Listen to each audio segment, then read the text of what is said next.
Shalom, salam sejahtera. Senang sekali bisa berjumpa kembali dengan Bapak Ibu Saudara-saudara sekalian, warga netizen yang diberkati oleh Tuhan. Kembali lagi kita dalam program Injil yang Heran bersama dengan saya, Pendeta Sony Manoa. Kali ini kita akan berbicara tentang diberkati untuk menjadi berkat. Bagian yang kedua kita lihat di sini. Abraham percaya kepada janji Tuhan. Ini yang harus kita merespon.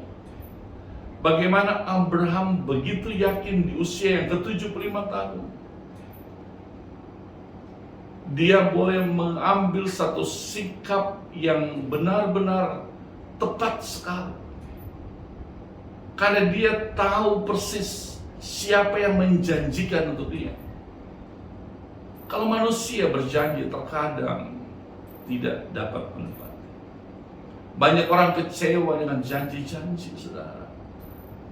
Banyak orang begitu frustasi. Wah, saya dijanjikan untuk kedudukan seperti ini, untuk jabatan seperti ini. Ternyata semua tidak ada. Saya dijanji untuk dikasih ini, dikasih itu. Ternyata tidak ada. Saudara, jangan berharap kepada manusia. Saudara, ketika kita berharap kepada manusia, firman Allah berkata, terkutuklah orang yang mengandalkan manusia. Ketika saudara mengandalkan manusia, berarti saudara sudah tidak percaya kepada kuasa Tuhan. Oleh sebab itu saudara, sebagaimana Abraham benar-benar dia percaya kepada janji Tuhan, dan dia siap untuk berangkat. Abraham yakin kepada janji Tuhan kepadanya, dan keturunannya menjadi bangsa yang besar. Wow, namanya juga akan menjadi masyhur, serta setiap orang diberkati lewat pelayanan, lewat keberadaan daripada Abraham. Yang ketiga, kita lihat di sini, Abraham terus menjalin hubungan atau membangun komunikasi dengan Tuhan. Saudara bayangkan kalau ketika dia dipanggil keluar, dia baru jalan 1-2 kilometer, kemudian dia tidak berhubungan dengan Tuhan. Apa jadi dengan Abraham? Mau kemana dia? Mau ke arah mana? Timur, barat, utara, selatan? Coba saudara berpikir, ketika Abraham dipanggil dan dia berjalan 5 km dan kemudian dia tidak punya hubungan baik dengan Tuhan, dan Tuhan tidak menunjukkan arah kemana dia pergi, dia bingung. Lebih baik saya kembali saja. Saya mau kemana? Tetapi saudara lihat di sini, dia menjalin hubungan yang erat dengan Allah, sehingga setiap step by step perjalanan, langkah demi langkah, dia bertanya, Tuhan, kurang lebih saya sudah sampai di sini. Kemana lagi saya harus pergi? Saya sudah ada di sini, Tuhan. Bagaimana lagi? Kemana lagi? Dan apa yang saya harus kerjakan? Berkat apa yang kita bisa ambil dari Abraham ini, saudara? Ketika kita mendapat satu panggilan Tuhan dalam hidup saudara dan saya, ingat, yang terlalu penting dan sangat penting di sini adalah fellowship kita, hubungan kita dengan Allah.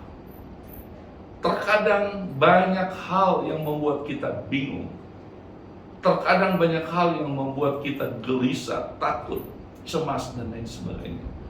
Karena kita tidak punya hubungan baik dengan Tuhan. Tetapi ketika kita membangun hubungan dengan Tuhan yang baik, saya terlalu percaya bahwa Tuhan akan membimbing kita dari waktu ke waktu. Haleluya. Ini yang dikerjakan oleh Abraham. Ini yang dilakukan oleh Abraham. Bagaimana? Pertama, Abraham percaya kepada panggilan Tuhan. Kemudian yang kedua, Abraham percaya kepada janji daripada Tuhan. Dan yang ketiga, Abraham membangun komunikasi dengan Allah, sehingga perjalanannya berhasil bersama dengan Tuhan. Saudara yang terkasih dalam Yesus Kristus, bagaimana kehidupan kita sekarang. Saya percaya Abraham sudah menjadi berkat untuk bangsa-bangsa. Bagaimana dengan saudara ketika saudara dan saya dapat berkat? Apakah kita sudah jadi berkat untuk tetangga kita, untuk kawan kita, untuk mitra kita, untuk teman kita? Ataukah semua berkat kita taruh di kantong, kita simpan di deposito, kita simpan aman-aman? Ingat, satu ketika engkau akan pulang ke rumah Bapa. Ketika panggilan itu tiba dalam hidup saudara dan saya, mau kemana itu semua harta benda saudara? Oleh sebab itu saudara, saya punya falsafah adalah ketika saya mendapat berkat, saya berkata kepada Tuhan, cukup untuk saya, lebih untuk orang lain. Itu falsafah saya, cukup untuk saya, lebih untuk orang lain. Sehingga apa saudara?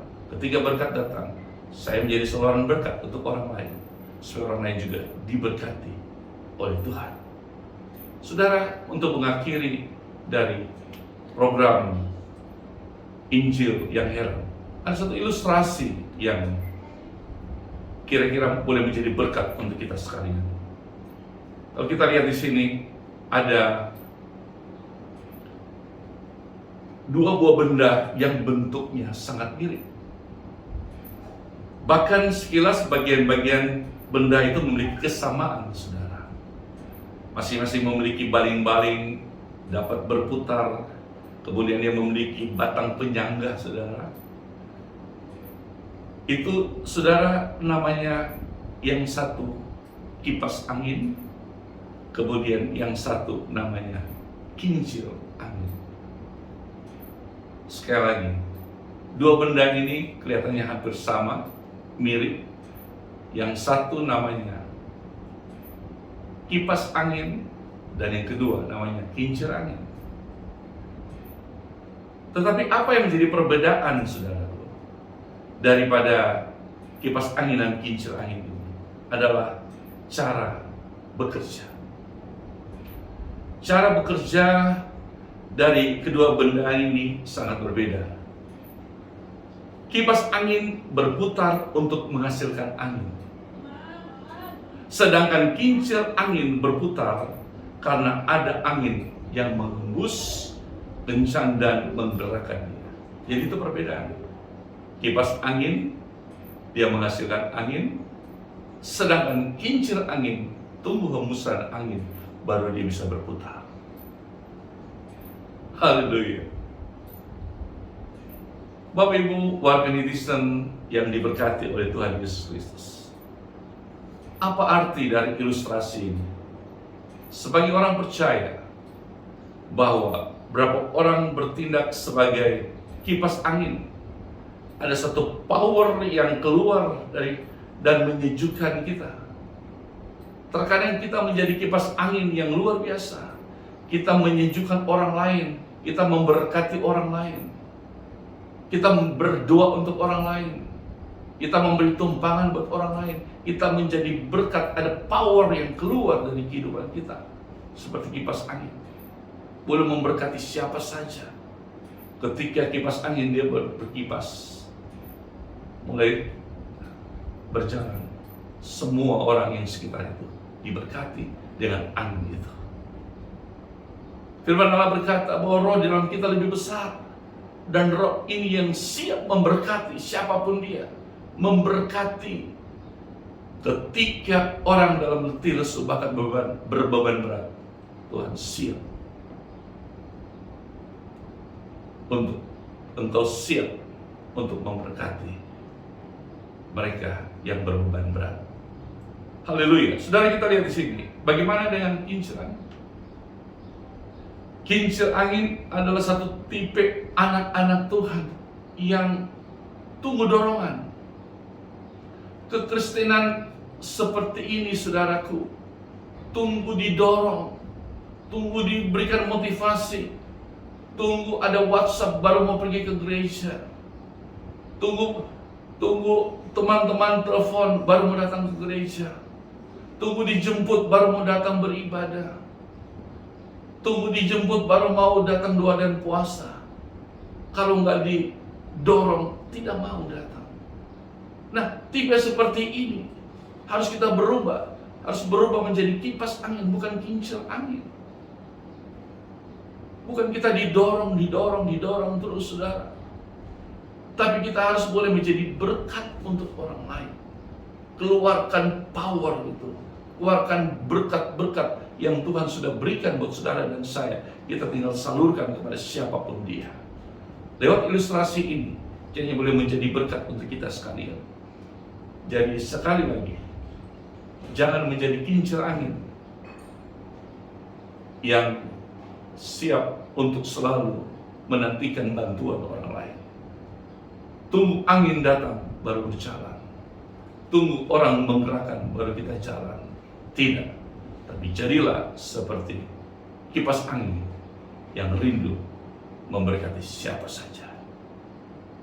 Kiranya Tuhan memberkati kita semua lewat firman Tuhan,